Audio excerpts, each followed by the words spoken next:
Da palestra da noite, antes da nossa confraternização. Convidamos a retornar à mesa o senhor Eduardo Floriano Floriano, que abordará o tema diagnóstico dos honorários advocatícios para a advocacia pública municipal. Para coordenar as atividades da mesa de trabalho e apresentar o currículo do palestrante, convidamos o senhor Tiago Viola da Silva, procurador do município de Vila Velha.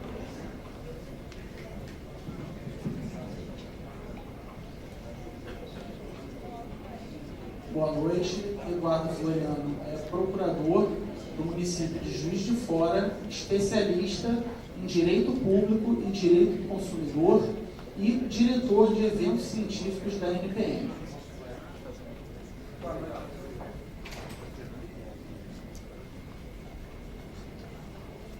Boa noite. Eu vou tentar ser o mais rápido possível, porque, como a gente pode ver, o mais relevante aqui não é só a exposição, eu acho que é um debate que sucede à exposição. Aproximadamente há uns 2, 3 meses atrás, eu com base no que foi discutido no Fórum de Salvador, né, inclusive a proposta da gente realizar esse evento somente sobre honorários partiu das discussões que foram muito calorosas sobre honorários advocatícios lá no Congresso de Salvador, e com base nisso, para a gente poder ter uma ideia do que discutir nesse Congresso, eu elaborei uma pesquisa simples, sem nenhuma metodologia científica, mas que ia apontar um pouco da realidade dos municípios, como os honorários são tratados nos municípios. E essa pesquisa, eu consegui resposta a essa pesquisa de 134 municípios no universo de 24 estados da federação, quer dizer, só 2 estados não responderam. Aqui está a relação, eu não vou falar um por um, mas pode ver aqui, Sul-Sudeste respondeu, teve uma grande adesão às respostas. São Paulo foi o estado com mais respostas, eu acho que depois do Rio de Janeiro, e Rio Grande do Sul logo após. E aí a primeira pergunta: existe lei municipal regulamentando a distribuição dos honorários? Quer dizer, de cara já vemos que 31% dos respondentes não tem lei municipal regulamentando a distribuição dos honorários. Como o Cristiano já disse aqui, a posição que eu também compartilho, né, a lei a que o CPC faz menção, no meu ponto de vista, também é a lei do ente público ao qual o procurador está vinculado. E, assim como o colega também dispôs aqui, essa lei ela só pode tratar da forma de distribuição dos honorários. Ela não pode suprimir nem reduzir a percepção dos honorários. Posição minha, também não entendo como possível criação de fundos por lei, né? O fundo público era ter uma regulamentação específica na lei 4.320, que fala do direito financeiro, e a leitura do artigo que fala dos fundos especiais, você verifica que ele é para gestão de verba pública. Se nós entendemos e consideramos os honorários como verbas privadas, é uma incoerência, no meu ponto de vista, criação de fundo público para gerir verba privada. Tá? O rateio é feito para todos os procuradores municipais, independente do órgão que presta serviço? Qual que é a intenção dessa pergunta? Lá em Salvador, teve um colega que falou: olha, no meu município, só os procuradores que atuam no departamento X recebem honorários, os outros não recebem. Aquilo para mim, eu fiquei abismado. Eu falei, nossa, mas será que essa realidade é... Né? Será que é só aquele município que é assim? Vamos ver. 36,6% dos municípios que responderam falaram que existe... O rateio não é feito para todos os procuradores. Quer dizer, o procurador atua na Procuradoria X, por exemplo, na Procuradoria Administrativa, não mexe com o processo judicial, não recebe. Tem lugar, e aí eu posso falar pelos comentários, que a gente abriu um campo de comentários, que só os procuradores que atuam na execução fiscal que recebem, nem os outros que atuam em outros processos judiciais recebem. Então, quer dizer, essa pesquisa, é lógico que é uma pesquisa não científica, não é uma pesquisa como foi o nosso diagnóstico da advocacia, mas que eu acho que a partir dessa pesquisa a gente deve, sim, contratar uma pesquisa séria para a gente ter uma resposta a todas as dúvidas que a gente tem aqui. A gente pode chegar a uma resposta se a gente fizer um estudo sério, né? E com base nesse estudo, a gente apresentar uma posição. Quer dizer, como foi falado aqui já anteriormente, a verba é dos procuradores, da coletividade dos procuradores, ou do procurador que atua na causa que gerou os honorários? Né? Essa segunda interpretação, na minha posição, ela é indevida. O rateio de honorários atinge servidores comissionados puros. O que eu quis dizer? Porque às vezes o procurador ele está num cargo comissionado, mas ele é procurador. Então eu excluí. Não ocupantes do cargo de procurador. É aquele procurador geral, que não é da carreira, às vezes um chefe de procuradoria especializada, onde isso ocorre, né? Apesar da gente combater esse tipo de situação, é uma realidade em muitos municípios ainda. E aí em 24% dos municípios ainda pagam honorários para procuradores que não são da carreira. Né? É um percentual alto no meu ponto de vista. O rateio é da integralidade dos valores?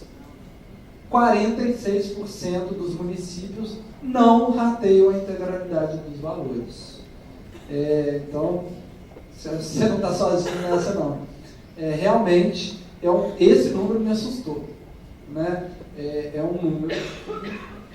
A gente precisa de um estudo mais aprofundado para poder entender como ao longo desse Brasil muito vasto, mais de 5.500 municípios, como que isso acontece. Quer dizer, o procurador recebe o quê? 50%, 30%, 70%, 80%? Qual que é o critério? Existe um critério? Creio que não. Né? No meu ponto de vista, ainda mais após a edição do novo Código de Processo Civil, os honorários são integralmente devidos aos procuradores. Não podendo ser suprimidos, diminuídos, por lei local, que tem a competência, no meu ponto de vista, só para dispor sobre a distribuição desses honorários, conforme a conformação local do município. É descontado o imposto de renda na fonte sobre os valores recebidos a títulos de honorários? Essa pergunta aqui, ela foi feita em conjunto com uma outra pergunta que não consta aqui no relatório final, porque muitas das pessoas não sabiam, os procuradores que respondiam ao questionário sequer sabiam dizer se o tratamento era de verba pública ou de receita extra-orçamentária. Eu estou aqui num grupo de pessoas aqui já com conhecimento, vou falar rapidamente. A receita extra-orçamentária é aquela que o município simplesmente administra. Ele recebe, não é dele, ele não é titular, ele recebe por algum motivo, administra e entrega ao titular. Quando, né, a verba honorária ela é paga, por exemplo, em uma guia emitida pelo município, ingressa no município e depois ela é distribuída para o procurador, é uma receita extra-orçamentária, né? Ela deve ser retido o imposto de renda. Quer dizer, mesmo que o município não esteja efetuando o pagamento de uma remuneração aos procuradores, mas tão somente ele faz a gestão e a distribuição desse honorário para o procurador, é devido o imposto de renda, a retenção do imposto de renda? Eu não vou responder, isso é tema da palestra do Bertino amanhã, mas se o município recebe, repassa, nós podemos ver que 48% dos municípios não retém o imposto de renda nesse caso.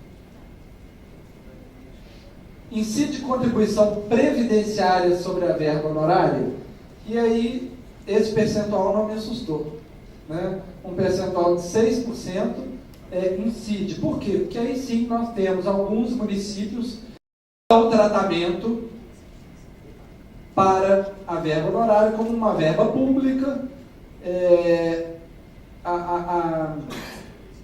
O formato de pizza aqui, vocês vão ver no próximo dado, ficou com mais de 25 respostas diferentes de como é feito o pagamento da verba honorária. Mais de 25 formas distintas de pagamento dos honorários para os procuradores. Dou um exemplo aqui, eu acho que, se não me falha a memória, Belo Horizonte, me corrija se eu estiver errado. A verba entra para o município e o município paga em forma de gratificação. Nesse caso, incide 70% apenas, é pago como forma de gratificação. Incide verba previdenciária?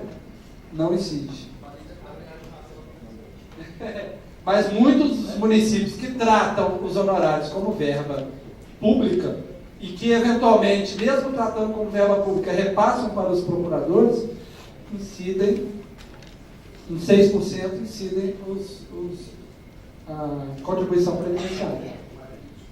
Marília Cobra. Verba honorária se incorpora para o cálculo da aposentadoria? 3,7% apenas incorpora para o cálculo da aposentadoria. É óbvio que, se dentro de 6% apenas retém a contribuição, né, o valor teria que ser igual ou menor, não poderia ser maior, né, porque só vai incorporar se a pessoa paga a contribuição previdenciária. Então também é um número que corrobora que as respostas estão condizentes. Verba honorária é rateada entre os aposentados. Eu acho que essa aqui é uma das maiores discussões que hoje na NPM as pessoas questionam. E é sempre um questionamento. Você tem que discutir isso, porque um dia você vai aposentar. Né? 15% dos municípios já fazem o rateio para os aposentados. Eu não sei como. Eu tenho uma certa dificuldade de saber como isso vai fazer, porque a partir do momento em que o número de aposentados forem crescendo, a base vai diminuindo, e eu não, sinceramente, eu tenho uma certa dificuldade de concordar com o sistema de simples repartição. Eu acho que a partir do momento em que você escolhe, né, você determina, você, pela legislação, não sei, existe a contribuição previdenciária, é óbvio que você leva aquilo para a aposentadoria, mas o simples rateio de honorários para aposentado, eu tenho certa dificuldade de concordar com essa regra, mas já é adotada em 15% dos municípios. Essa pergunta me assustou demais. A fiscalização da Procuradoria ou da Associação quanto ao ingresso das receitas e respectivo rateio, 50,7% responderam. Eu não tenho a menor ideia. O valor dos honorários entra para o município e eu não sei o que acontece com esse dinheiro. Se eles me pagam só metade, 10%, 30%, 40%, como é que é feito? Isso demonstra um pouco de desleixo, desculpa a expressão, dos próprios procuradores com aquilo que lhe é devido. Como pode, né, 50, metade das pessoas que responderam falaram, não há fiscalização. Né? É um absurdo. Eu acho que esses municípios, né, eu acho que daqui, não agora, mas daqui vão surgir ideias que a gente pode colocar numa cartilha, né? Eu, Tiago Duarte e o Igor, né, dentro da diretoria, nós criamos esse grupo. Nós vamos fazer uma cartilha de criação e regulamentação de procuradorias. Então, todas as boas práticas que nós vamos ao longo do tempo verificando, assuntos que foram sedimentados e anunciados, nós vamos tentar traduzir para essa cartilha. E um dos pontos é esse. Os procuradores, ou a Associação de Procuradores, têm que controlar e fiscalizar o recebimento e o rateio dos honorários. Marco do início do recebimento. 41% responderam que o recebimento dos honorários é postergado no tempo. Eu dou um exemplo. Juiz de Fora, 30 dias. Não sei quem criou essa regra, nem porquê, mas a pessoa só recebe a partir da segunda remuneração dela que ela começa a receber os honorários. E eu me recordo muito bem que quando nós fomos eu fui nomeado há 10 anos, quando eu fui nomeado, estava no último mês do refis lá em Juiz de Fora. E aí nós recebemos a informação, né? Trabalhamos, e no mês que a gente ia receber a nossa primeira remuneração, ficamos sabendo que os honorários eram estratosféricos. Já ficamos todos contentes, que quem parou para ler a legislação e saber que lá tinha uma observação lá de 30 dias. E aí os procuradores da antiga disseram, olha, não fiquem muito infelizes não, porque aqui, ó, o artigo tal, da lei tal, municipal fala que o recebimento é só após 30 dias. Então eu já não entendi o porquê. Mas, infelizmente, a gente não participou desses primeiros honorários. Mas há casos, por exemplo, como o município do Rio de Janeiro, se não me falha a memória, que como que é o recebimento lá? Ele é postergado da seguinte forma: no primeiro ano recebe 20%, no segundo ano 40%, no terceiro ano 60%, 80% e 100%. Mas também quando a pessoa aposenta, ela não perde os honorários de uma vez só. Os honorários vão decaindo na mesma proporção. No primeiro ano 80%, 60%, 40%, 20% e 10%. Tem uma certa lógica? Tem. Mas ainda não temos ainda um quadro, a pesquisa foi simplesmente sim ou não, né? Não temos ainda um quadro de como isso é realmente levado a cabo nos municípios. Mas é uma questão a se pensar, quer dizer, essa regra vale a pena? Vale a pena a gente introduzir esse tipo de questão, postergar o recebimento no início e, né, deixar para o recebimento durante a aposentadoria? Né? É uma questão a ser estudada. O rateio é igualitário entre todos os membros da carreira, independente do tempo de exercício no cargo? 26% responderam que não. Que o procurador que está mais tempo recebe mais honorário, o procurador que está menos tempo recebe menos. Mais uma vez, não foi feita uma pesquisa do como isso se dá, como isso é feito. Mas é um número significativo, 1/4 das pessoas que responderam disseram que existe uma diferença de acordo com o tempo de trabalho da pessoa, quer dizer, se trabalha mais tempo, recebe mais o rateio dos honorários. Incidem honorários na cobrança administrativa de débitos? Não, 67%. Esse dado me alarmou. Não sei se porque eu venho de uma realidade em que no município de Juiz de Fora nós recebemos na cobrança administrativa e, como a Soraya disse, uma grande parte dos nossos honorários decorrem daqui. Tá? Eu trouxe a legislação de Juiz de Fora, eu vou explicar o fim, não vou me alongar aqui muito, mas o que eu queria dizer, eu não coloquei, né, não expus minha fala quando a Soraya manifestou, porque eu teria agora esse momento e poderia falar. Eu acho que o grande fundamento, Soraya, do recebimento de honorários advocatícios, e eu não estou falando honorário de sucumbência, porque aqui não é honorário de sucumbência, não tem ação judicial, não tem perdedor. É a teoria da obrigação. Na teoria, lá na teoria das obrigações, na teoria do inadimplemento, Código Civil está lá como regra, está lá, das obrigações do inadimplemento.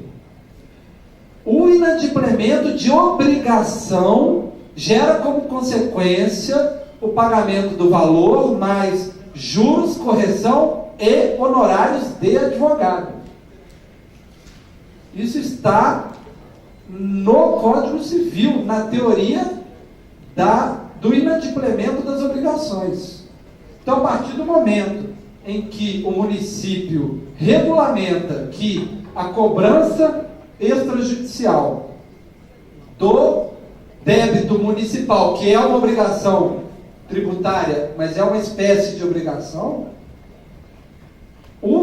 a cobrança, ou no caso da Procuradoria Municipal, o controle de legalidade e cobrança, porque o procurador municipal faz o controle de legalidade daquele débito, verificar se o fundamento da cobrança daquele débito é legítimo. Incide honorário advocatício. E aí a legislação, e eu vou mostrar a legislação de Juiz de Fora, já estipula, da expedição da certidão de dívida ativa, a partir dali já incide os honorários advocatícios que foram pré-estipulados em 10%. Então, 20%. Então, esse dado que me alarmou, mas isso, como a gente já tinha verificado essa necessidade da NPM produzir um material que direcionassem os procuradores, principalmente nos municípios pequenos, de como estruturar aquela procuradoria dele, como estruturar a carreira, nós vamos elaborar, espero, até novembro, né, no nosso congresso, a gente conseguir desenvolver essa cartilha com aquilo que a gente está discutindo, com aquilo que a gente conseguir chegar de consenso nesses eventos, como o evento de hoje. Isso que eu queria dizer. Olha, como é feito o rateio de honorários. Olha aqui a pizza como ficou. Olha quantas formas diferentes de recebimento de honorário existem no Brasil afora. Se foram 134 respondentes, e aqui tem aproximadamente 25 ou mais, praticamente a gente tem, a cada 3 ou 4 municípios já tem uma forma diferente de receber honorário. O que houve maior índice de resposta foi o município, desculpa, eu escrevi errado, integralmente rateado. 23% recebem via município e tem o valor integralmente rateado. 16% recebem via município, o dinheiro vai para um fundo e do fundo ele é parcialmente rateado, como o BH, por exemplo, né? Município, fundo e parcialmente rateado. Município, fundo e integralmente rateado, 12,7%. O município repassa para a associação e a associação faz o rateio, 7,5%. Direto na conta da associação, o juiz, o alvará é sacado e depositado o valor direto na conta da associação, 11,2%. Procurador recebe direto como parcela da remuneração, 3%. E aí o interessante é que em alguns municípios só existe um procurador. E o procurador falou, eu pego o alvará e saco. Só eu que rateio, né? Vou ratear com quem? Eu pego o alvará no banco e pago direto na minha conta. Direto, assim, ó. Pá. E aí temos vários e vários outros modelos, alguns bem engraçados, mas basicamente os principais, os mais comuns eu retratei aqui. E aí eu vou, rapidamente, eu tenho mais 5 minutos ainda, eu vou expor, Eu trouxe a título de ilustração. Não acho que é a melhor, que é perfeita, mas posso dizer que estamos satisfeitos em Juiz de Fora com o tratamento que damos na lei. A Lei Municipal 11.550, quem quiser pegar a íntegra da Lei Municipal de Juiz de Fora, ela foi modificada pela Lei 13.037. Ela fala do cargo de procurador, da carreira de procurador do município no município de Juiz de Fora. E aí no artigo 4º fala: os ocupantes do cargo efetivo de procurador municipal farão jus às seguintes vantagens. E aí tem algumas vantagens, e uma delas é os honorários advocatícios. E aí fala o seguinte: os procuradores municipais efetivos fazem jus à percepção dos honorários advocatícios decorrentes das ações judiciais que envolvam diretamente o município, bem como dos resultantes da cobrança judicial e ou extrajudicial da dívida ativa do município, neste último caso compreendendo exclusivamente certidões executivas já emitidas. Não, porque hoje em dia, é lógico que quando a lei de execução fiscal foi elaborada, a realidade era outra. Hoje não existe uma pessoa que inscreve dívida ativa. Hoje o sistema faz isso. Passou determinada data, o sistema já bota, opa, inscrito em dívida ativa. Só que a emissão da certidão, que é um documento hábil a você executar ou protestar, ou cobrar amigavelmente, essa sim passa pelo crivo do procurador. Em Juiz de Fora, quem emite esse documento é a Procuradoria. Em muitos municípios, e eu estou para dizer que a maioria dos municípios ainda está a cargo da Secretaria de Fazenda. E isso, no meu ponto de vista, é uma conquista que devemos lutar. A emissão da certidão, porque quem controla a legalidade daquela certidão é a Procuradoria. Então, quando em Juiz de Fora a gente colocou certidão executiva já emitida, é porque a partir desse momento houve o crivo da Procuradoria. Né? Não colocamos, se não há a emissão da certidão, não há cobrança de honorários. Isso, posição que nós, como o Cristiano falou, né, aqui a nossa defesa é da Constituição. A gente não vai defender os honorários porque é bom para a gente. Né? Aqui, durante a discussão e a elaboração da lei, entendemos que só após o crivo do controle de legalidade feito por nós é que a cobrança poderia ser feita e, obviamente, só a partir daí os honorários seriam devidos. E é por isso que, por exemplo, diferente lá de Maceió, a gente não precisa repetir a cada lei de anistia ou a cada lei que seja criada, a gente não precisa repetir que os honorários são devidos. Porque ele já está previsto na lei que criou o nosso próprio cargo. A gente também tem isso.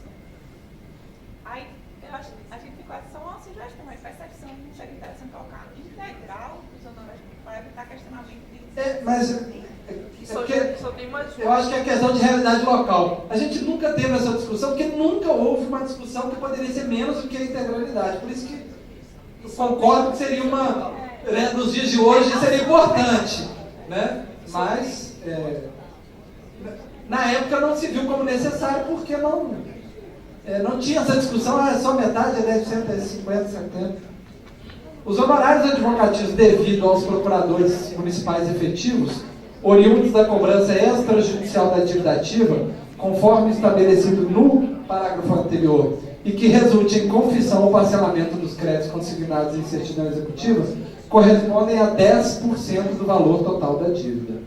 Os honorários advocatícios decorrentes das ações judiciais que envolvam diretamente ao município, bem como os resultantes da cobrança judicial da dívida ativa, terão valor ou percentual respectivo fixado em decisão proferida pelo Poder Judiciário. Nem precisamos escrever isso, né? Mas é só para deixar claro aquilo que é óbvio. Se o honorário é de sucumbência, quem determina é o Poder Judiciário. Porque teve gente que já falou, não, mas na lei de vocês fala que é 10%. E o juiz determinou em 20%, eu só quero pagar 10%. Eu falo, não, eu acho que é óbvio, mas nem tanto, né? Eu acho que às vezes a gente precisa dizer o óbvio.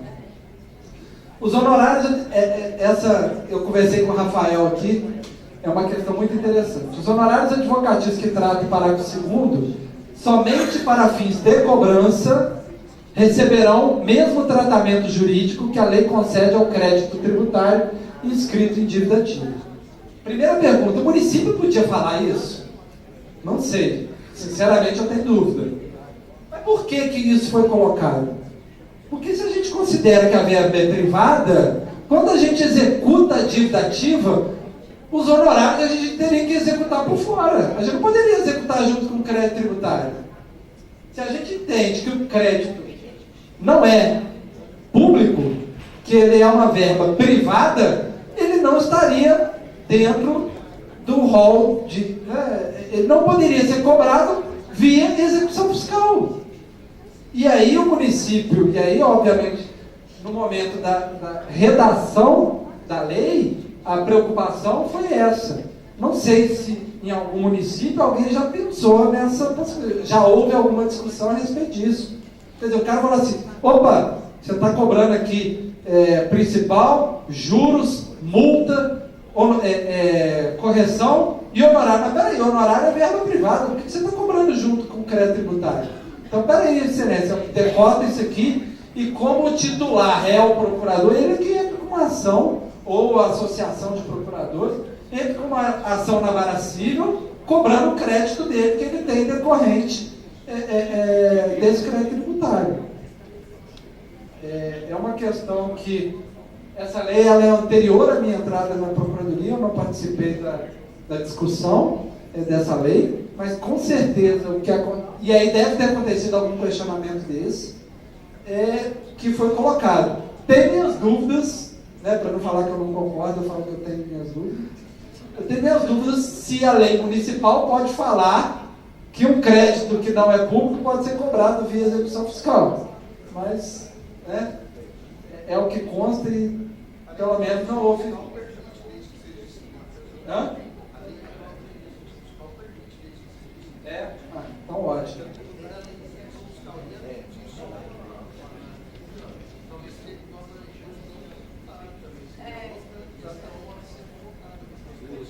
Sim, com certeza. Tributária e não tributária. Os honorários advocatícios a que fazem jus os procuradores municipais efetivos constituem vantagem de natureza circunstancial que não se incorpora ao vencimento do cargo e não gera direito subjetivo à continuidade de sua percepção após a aposentadoria. Essa previsão é mais uma questão de coerência com o tratamento que é dado à verba como privado, tanto que em Juiz de Fora os honorários não estão no teto. Né? A gente não tem muito problema, porque como o nosso vencimento é muito, muito, muito longe do teto, a gente não tem problema com o teto, a não ser uns 2 ou 3 procuradores da antiga que recebem quinquênio, triênio, biênio, tudo junto, incorporaram mil gratificações e hoje estão próximos do teto, e aí com os honorários acabam excedendo. Mas 95% dos procuradores, como estão longe do teto, a gente, graças a Deus, ainda não tem esse questionamento. Mas com certeza, daqui a pouco, essa nossa posição lá de extrateto vai cair. Não tenho... eu tenho convicção de que, pelo menos a realidade nossa hoje, de caça-bruxas, né, as bruxas que estão sofrendo, não vamos ter ninguém que vai concordar com o extrateto para recebimento de honorários. Mas vamos torcer para que isso aconteça, mas não, eu sou meio cético quanto a isso. E aí aqui eu trouxe um resumo do recebimento de honorários no Juiz de Fora. Primeiro, inscrição de dívida ativa feita pelo sistema informatizado, como eu falei, né? Passou do determinado prazo, automaticamente o sistema joga em dívida ativa. E aí nós, procuradores, entramos no sistema, opa, isso aqui entrou em dívida ativa, vamos emitir a certidão executiva, que é o segundo passo, que é feito pela PGM. Quando era feito pela Secretaria de Fazenda, eles esperavam 4 anos e 11 meses para poder emitir. E aí o devedor já tinha mudado de cidade, já tinha perdido todos os bens, e aí você não recuperava nunca aquele crédito. Agora nós fazemos o débito do ano anterior, a gente já executa no ano seguinte. Né? Só isso, só essa conduta nossa já aumentou a arrecadação em dados recentes nossos em 20%. Somente essa conduta. Execução ou protesto da dívida, nós temos uma regulamentação específica. A certidão executiva ela é levada a protesto para dívidas abaixo de R$10 mil. Recebimento de honorários na mesma guia de pagamento do imposto. Quando a pessoa vai fazer a quitação do imposto, os honorários estão na mesma guia, e aí dentro da guia existem 2 códigos de receitas distintos, e aí quando no próprio banco, aquele código já identifica, o código de barra já identifica que são 2 códigos, parte da receita vai para o tesouro, parte da receita vai para a conta específica de honorários, que é o item 5. Essa conta específica de honorários é fiscalizada, existe um processo administrativo. Nesse processo administrativo existe um procurador municipal nomeado como responsável. Ele pega o extrato dessa conta e fala assim: hoje aqui tem R$100 mil, são 100 procuradores ativos com direito à percepção de honorários, logo R$1.000 de honorários para cada um. Ele pega esse processo, faz esse despacho e encaminha para recursos humanos. O rateio é feito igualitariamente para todos os membros da carreira e ele é feito apenas entre procuradores efetivos. Apesar de ser óbvio, a gente vê que tem 24% dos municípios ainda rateiam com comissionados puros. E os honorários, então, são pagos pelo município junto com a nossa remuneração. Existe um destaque, remuneração e embaixo, honorários. Desses honorários já é feita a retenção do imposto de renda na fonte. Oi? Desculpa. Vai para o município. O município, quando retém, né? Bertino vai falar disso amanhã. Se está certo ou está errado, mas como é um município. Amanhã 8h30, gente. Então, basicamente, esse é o beabá da distribuição. O ponto que eu destaco aqui de maior importância é exatamente a abertura de processo administrativo. Por quê?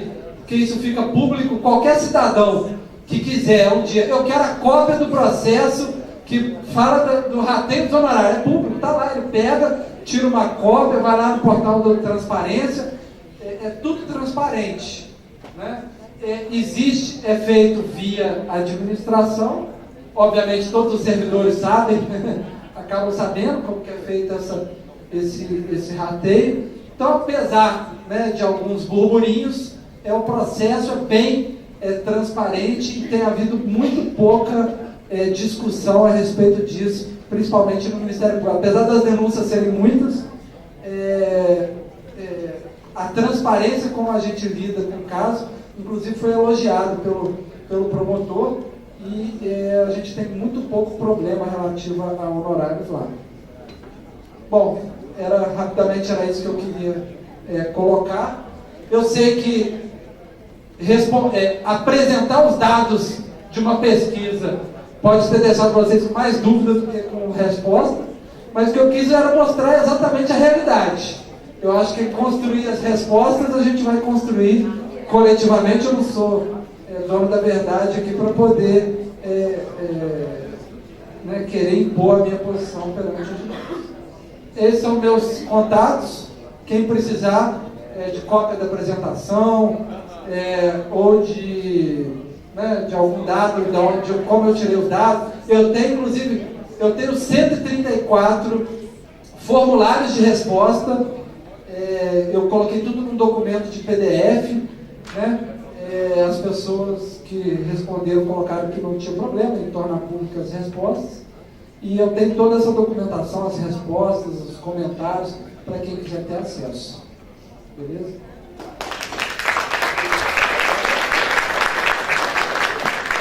Nós vamos abrir agora para as perguntas e para os debates. Nós vamos fazer as inscrições aqui. Quem quiser falar, por favor, levante o dedo que eu vou fazendo as inscrições. E como eu estou mais perto aqui da folha de inscrição, eu já me inscrevi primeiro, tá? Desculpa. Eduardo, eu gostaria de fazer uma pergunta e depois fazer uma colocação. A primeira foi constatado aqui de uma forma assim, mais genérica que não vê como você direcionar os honorários somente para determinados procuradores e não para não para todos rateados de forma igualitária. Eu queria saber se você vê juridicamente como isso pode ser combatido e qual seria o limite para isso. Você citou, por exemplo, do Rio de Janeiro, que vai de forma progressiva sendo recebido esses honorários e depois de forma decrescente na aposentadoria. É claro que a gente tem exemplos esdrúxulos, como a aquisição dos honorários por um só procurador e tudo mais, mas quais seriam os limites e se existe alguma explicação jurídica para isso? Vou só fazer a última colocação. Uma outra questão que foi dita aqui é a necessidade de escrever expectativa das procuradorias. Muitas procuradorias não escrevem, quem faz a inscrição é a Secretaria de Fazenda.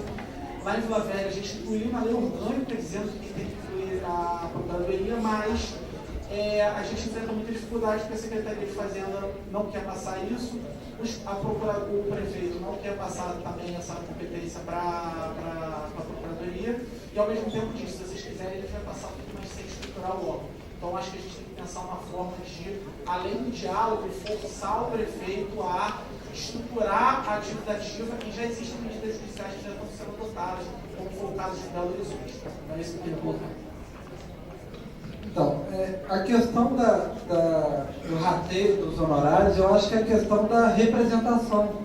A teoria da representação, alguns autores falam como presentação, né? Que o procurador apresenta o município, não representa. Ele é o município em juízo.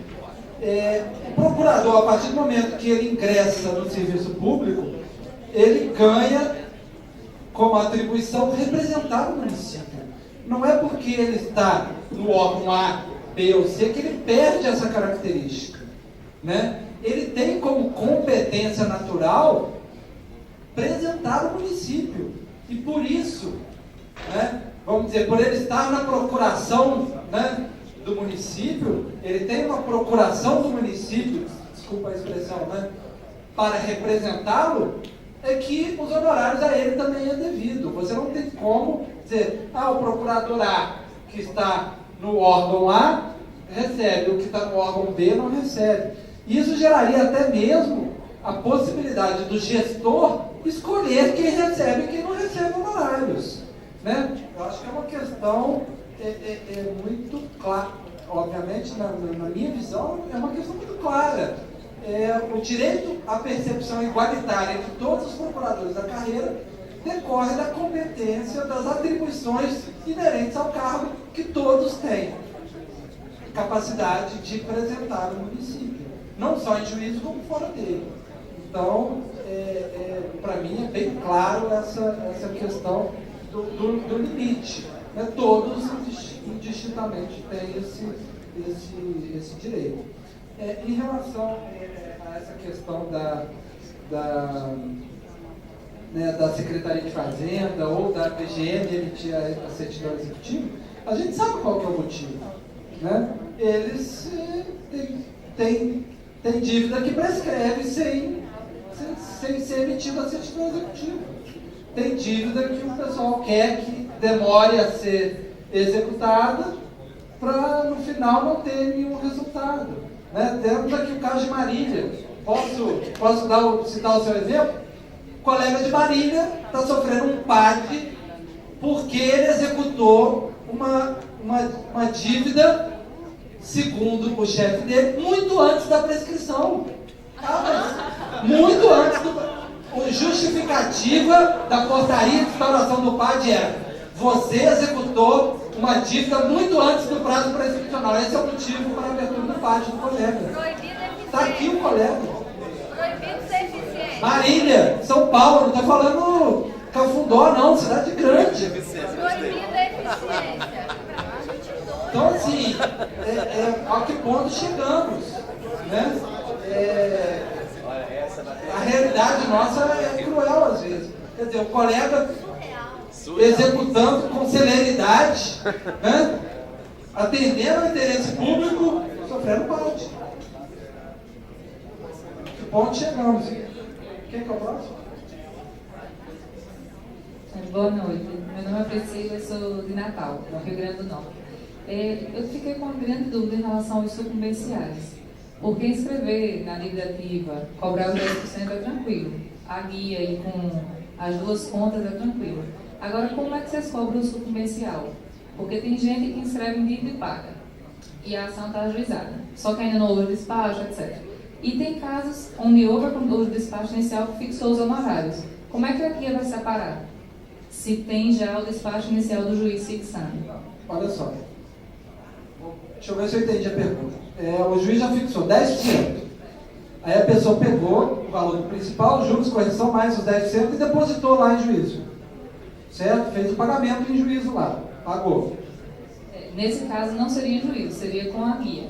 Então, quando ele fixa no despacho, ele vai à procuradoria para pegar a guia, quem emite a guia é o procurador.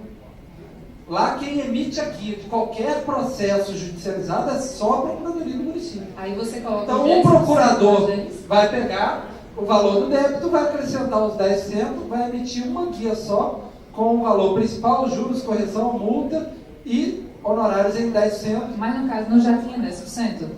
Pelo fato de estar inscrito em dívida, não já tinha 10%? Aí vai ser então 20% que vocês colocam? Vai ser 10% da cobrança judicial. Então é sempre 10%? Não. 10% é na cobrança. Não, mas entenda. Quando inscreve em dívida, 10%. Já existe. Quando você é emitida a certidão isso. Quando você é se o juiz estipulou 10%, é 10% sobre o débito. Sobre tudo de novo. Sobre o débito. Então vai ser 10 a não sobre ser que 10. ele fala assim, ó, já houve caso de despacho assim, do juiz falar, já tem 10% da cobrança administrativa, eu não vou determinar o honorário de sucumbência. Em Natal está acontecendo isso. Em Natal não tem mais condenação em sucumbência. Mas hoje não é assim mais. Hoje ele 10% é 10% sobre o valor total. Inclusive os 10% dos honorários. Porque a União, por exemplo, ela cobra o encargo, mas não tem sucumbência. Né? Ela transmuda. A Natal está fazendo do mesmo jeito. Eu fiquei na dúvida com vocês. Quem é o próximo? Tchau.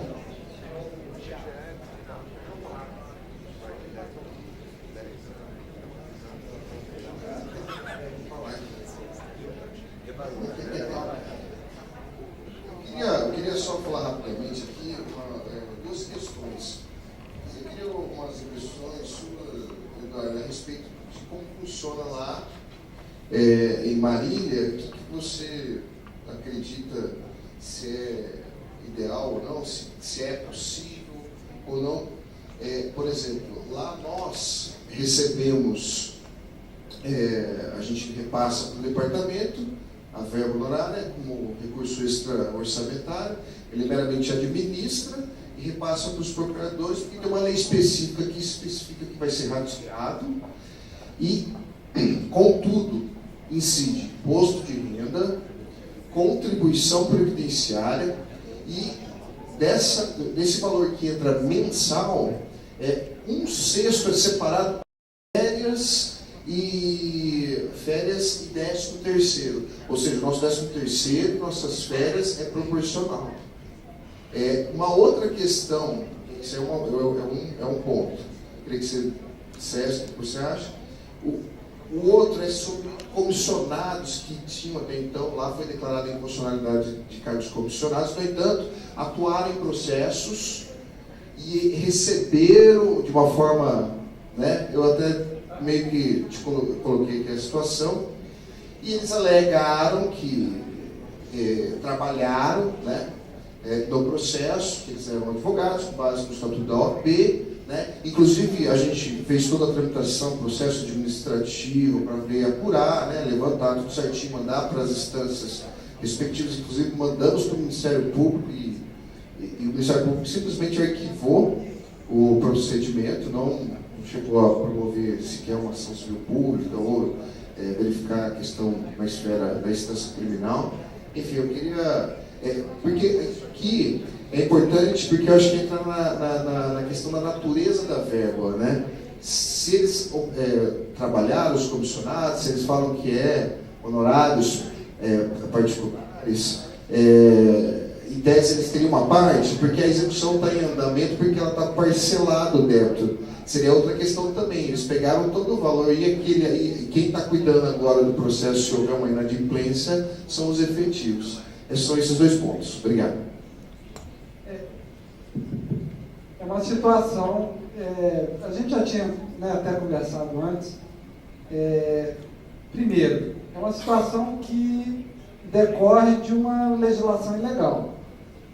Quer dizer, a legislação que eventualmente permitiu a atuação de um não procurador nos autos, ela já é uma legislação que, no meu ponto de vista, viola o preceito constitucional que o Cristiano muito bem colocou aqui. Então, acho que o primeiro ponto para você tentar anular, né, esse ato é falar, olha, a lei que eventualmente lá no passado, inclusive foi declarada inconstitucional, que você colocou, né? Se ela foi declarada inconstitucional, quais são os efeitos da declaração de inconstitucionalidade? Eu não sei, mas analise isso. E aí você vai colocar, olha, a representação feita por eles foi feita com base numa lei declarada inconstitucional e os seus efeitos, né? Quais foram, nessa declaração, qual foi o efeito que foi determinado? Foi o efeito ex tunc? Então você vai colocar, olha, foi declarado inclusive com efeito ex tunc. Então toda essa atuação dele foi considerada nula, né? E aí você tem o caminho de uma ação judicial. Os procuradores, que são os titulares, né, da verba, teriam que entrar com a ação judicial, desconstituir essa percepção de honorários pelos comissionados, e aí, entendeu? Começando, né, lógico que fazer toda uma análise, mas começando pelo ponto de que a atuação deles já foi, inclusive, declarada inconstitucional, né? Desculpa, qual foi a segunda questão? Lembrei. Que os honorários são divididos. Mais uma vez, aí a lei municipal...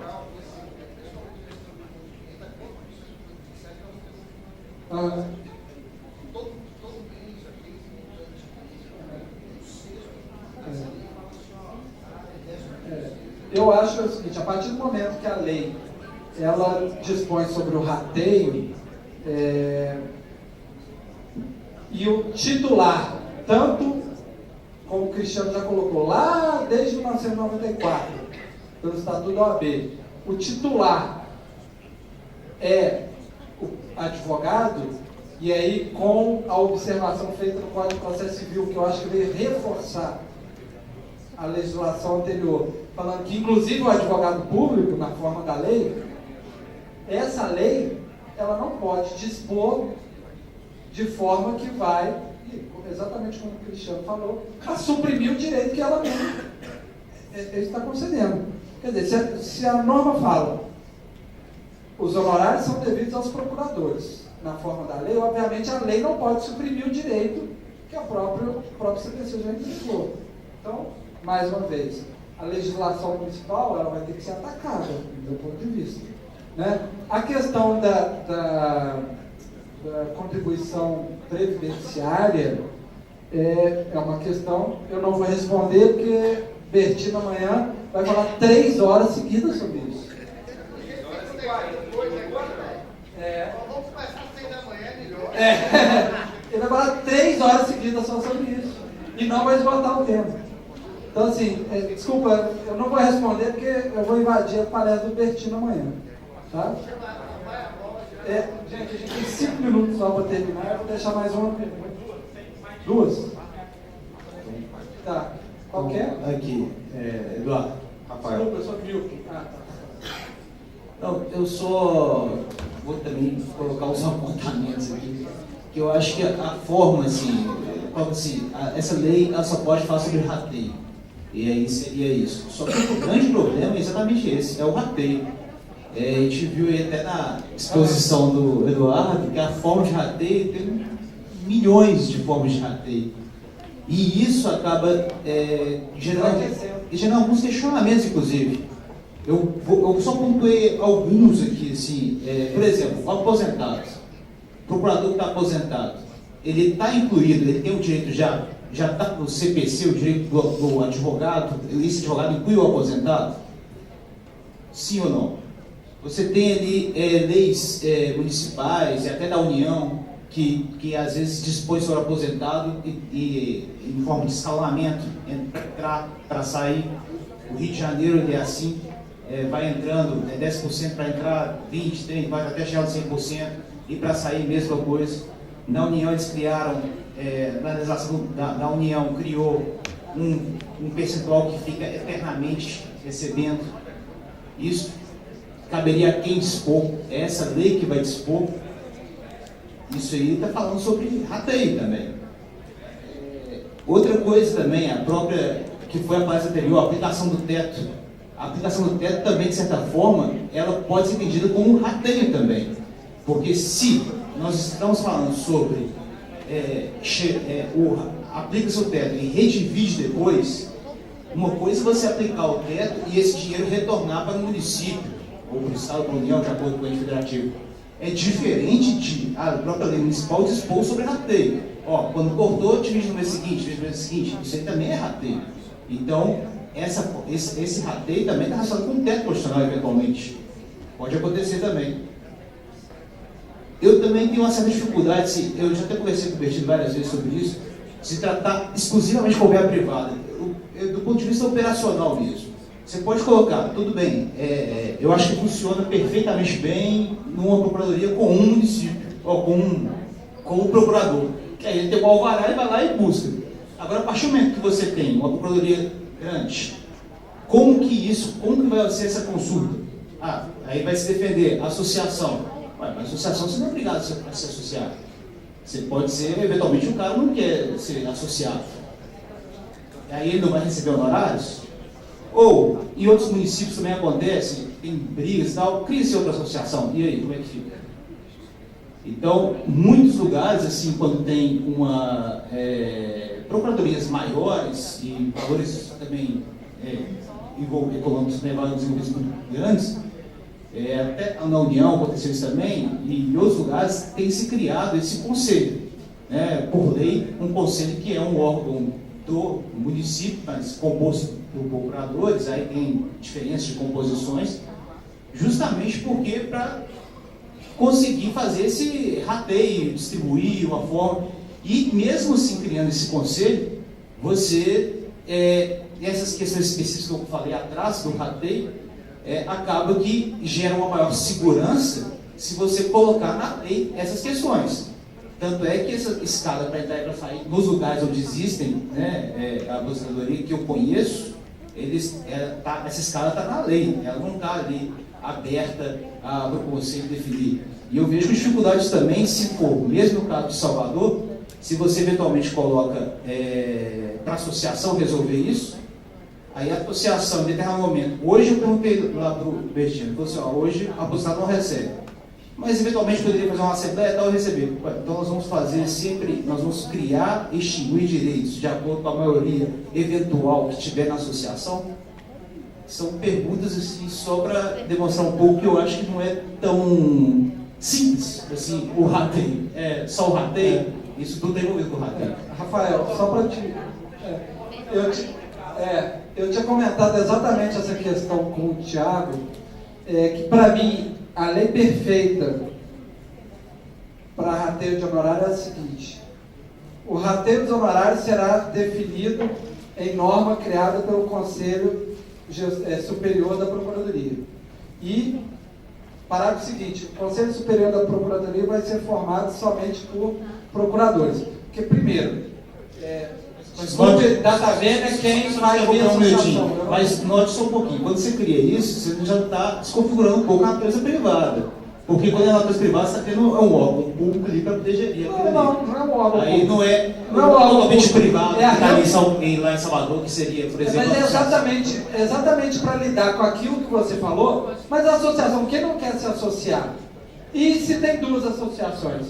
O Conselho Superior ou o Conselho Gestor dos Honorários, ele é votado, ele é com membros escolhidos dentro da carreira. Eu acho que é a forma mais correta. Eu discordo veementemente de distribuição via associação. Eu, Eduardo, não acho a forma mais correta. Desculpe quem faz, mas eu não acho, é exatamente pelo que você colocou. E se eu quiser montar uma outra associação, e aí? Qual a associação que vai determinar? A associação, não consigo enxergar. Sei que dá certo em muitos municípios, não dá problema, ok, hoje, mas pode dar. Eu, particularmente, discordo. Em relação à aposentadoria, os honorários de sucumbência, pelo menos pela sua natureza, e aí eu entendo assim, é para quem atua na causa. A partir do momento que o aposentado parou de atuar em causa, ele parou de receber os honorários. Existe uma questão, e aí eu vou colocar, por que existe o escalonamento? Quando você entra, você não atuou em nenhuma causa. Quando você sai, você atuou em várias causas que os honorários só vão ser percebidos para o futuro. Por isso que eu acho o escalonamento uma regra que tem que ser muito bem pensada. Ela cria essa justeza aí, dessa questão. Pô, o cara entrou, igual aconteceu comigo lá. Eu entrei, no mês seguinte, os honorários, lá no céu. Eu não recebi, porque tinha aquela regrinha dos 30 dias. Mas se no mês seguinte fosse, eu ia receber. O que eu trabalhei para produzir aqueles honorários? Nada. Eu tinha acabado de entrar e já ia receber uma cacetada de honorário. É certo? Entendeu? Então, assim, postergar os honorários no tempo, tem essa questão da justeza em relação a aquilo que você trabalhou lá no passado, gera frutos no futuro. Então, você também recebe frutos no futuro. Mas qual que é o marco temporal para isso? Como que você vai fazer? É mais pergunta do que resposta que eu tenho. Eu também não sei. Entendeu? Mas, em relação ao aposentado, eu entendo isso. Se ele não trabalha mais, obviamente, ele deixa de receber uma verba que é de natureza circunstancial. E se o município começa... E se todo mundo paga sem execução fiscal? A gente nunca mais vai receber honorário. Se todo mundo vira... né, deixa de ser inadimplente, nunca mais vai ter honorário. Então, quer dizer, a circunstancialidade da verba, ela gera essa questão. Você só recebe porque há demanda. Mas se não houver demanda, você não recebe mais. O aposentado vai... Imagina, o aposentado vai continuar recebendo uma coisa que eventualmente pode nem ter mais. Como que isso é feito? Realmente não, sim. Eu só estou tentando dar uma resposta e falar que não tem resposta. Gente, a última pergunta, tá, porque já passamos da hora. Boa noite, turno, falo para Osasco. A minha questão é com relação a horários extrajudiciais. Primeiramente, encorajar os colegas que não recebem os mesmos, para que briguem pelos mesmos. E a questão da luta pela manutenção dos administrativos. Porque a questão sempre recorrente, chega um prefeito novo, chega um vereador novo, que horários são esses, antes da judicialização da questão. E outro ponto, surgiu no Osasco agora, parece que eles trouxeram de São Paulo, a ideia de um parcelamento administrativo, antes da inscrição à dívida ativa. E os fiscais falam abertamente que a ideia desse parcelamento é para fugir dos honorários. É um parcelamento incentivado, com redução de juros, de multa, com ideia de um call center, que a ideia principal é prejudicar a procuradoria. Eles falam abertamente, não vai trazer nenhuma vantagem para a finança. Mas isso só acontece numa procuradoria que não faz a emissão da certidão executiva. Porque a partir do momento que você faz a certidão, entrou em dívida ativa, você emite imediatamente a certidão. Se emitiu a certidão, passou pelo seu controle e você está apto a executar ou protestar, você faz isso antes dessa, vamos dizer, cobrança amigável. Ou, na verdade, você faz a cobrança amigável e os honorários decorrentes dela. Assim, é uma questão, essa questão, você tem um escapatório. Opa, peraí, eu vou emitir a certidão e eu vou fazer a cobrança. Você pode até questionar no município. Por que está sendo feito por auditor fiscal, cobrança, ou por servidor? Eles têm a atribuição legal de fazer essa cobrança? Não. Quem faz a cobrança, quem faz o controle de legalidade e a cobrança judicial e extrajudicial é o procurador. Então, eu acho que a partir do momento que você grita, né, luta. E encontrar até uma prerrogativa da Fazenda, que diz na fraude de execução. Se você alerta o contribuinte antes da inscrição, você dá um prazo para o cara parcelar ou não, uma coisa que eu não comentei em Juiz de Fora, nós aprovamos assim, né? Nós não fomos contra uma norma que determinou o parcelamento dos honorários junto com o parcelamento do débito. E, por incrível que pareça, isso foi vantajoso para nós. Por quê? Porque, às vezes, a pessoa tinha um débito em que ela ia parcelar, a parcela ia dar R$50. Ela ia parcelar em 80 vezes R$50. Só que ela tinha que pagar os honorários à vista no início. Os honorários eram R$550. Pô, o cara está parcelando para pagar R$50 por mês, ele vai pagar 550 de honorário? Não vai. Então, a gente não foi contra, só que a gente, peraí, vamos estipular parcela mínima e divisão máxima em 10 vezes.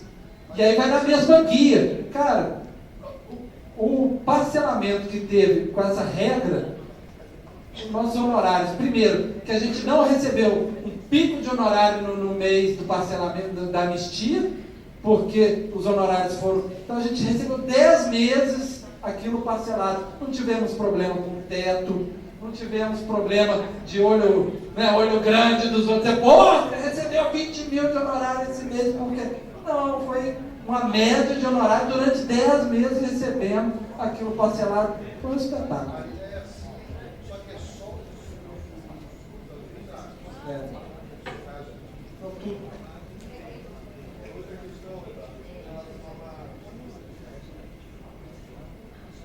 É o refis, aquela questão. Na nossa lei, nós há previsão de honorários de 10%. Antes do refis, débito, 10 mil.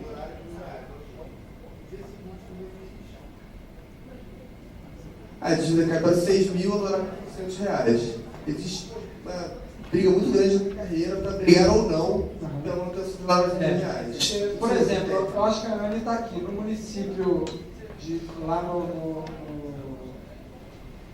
lá em São Luís, eles recebem sobre os honorários sobre o valor do débito original. Eu, Eduardo, particularmente, eu acho que o débito, se ele é percentual, ele é percentual sobre o débito que vai ser cobrado ao contribuinte. Minha visão.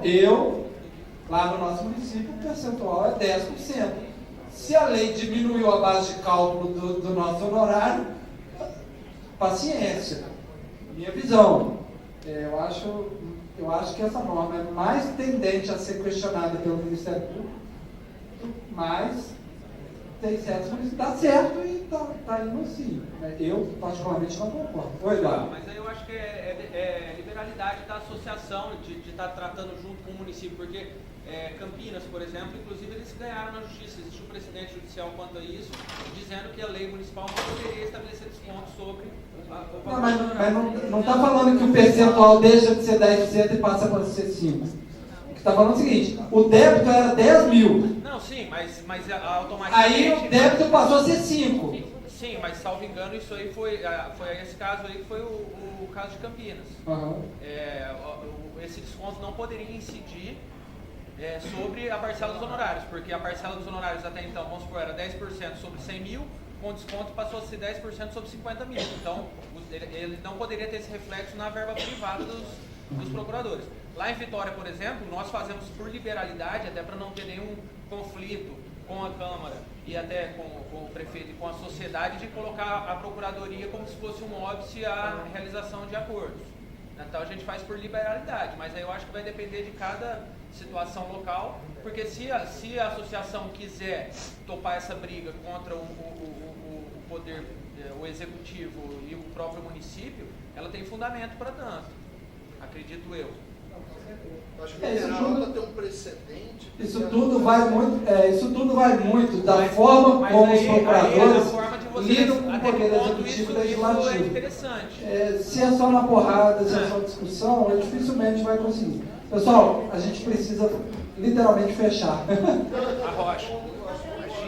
Isso. Pessoal, a Elia vai fazer um encerramento aqui e ela vai falar. Obrigada. Obrigada, doutor Eduardo, doutor Tiago. Vamos ser breves, então. Temos uma confraternização, ela vai ser aqui ao lado, no restaurante Barió. Teremos show em dobro, show da banda Forbidden. Então, todos estão convidados. Saindo aqui na frente da Soft Club, virando à esquerda, é um prédio iluminado que está ali. Podemos todos continuar essa discussão lá com o choquinho, acredito que vai ser mais proveitosa. E, por favor, o doutor Francisco Bertino espera vocês amanhã às 8h30, muito ansioso.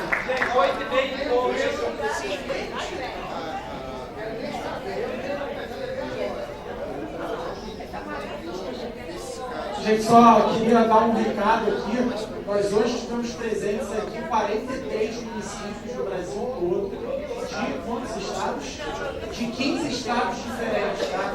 Uma grande adesão dos mais diversos lugares do Brasil.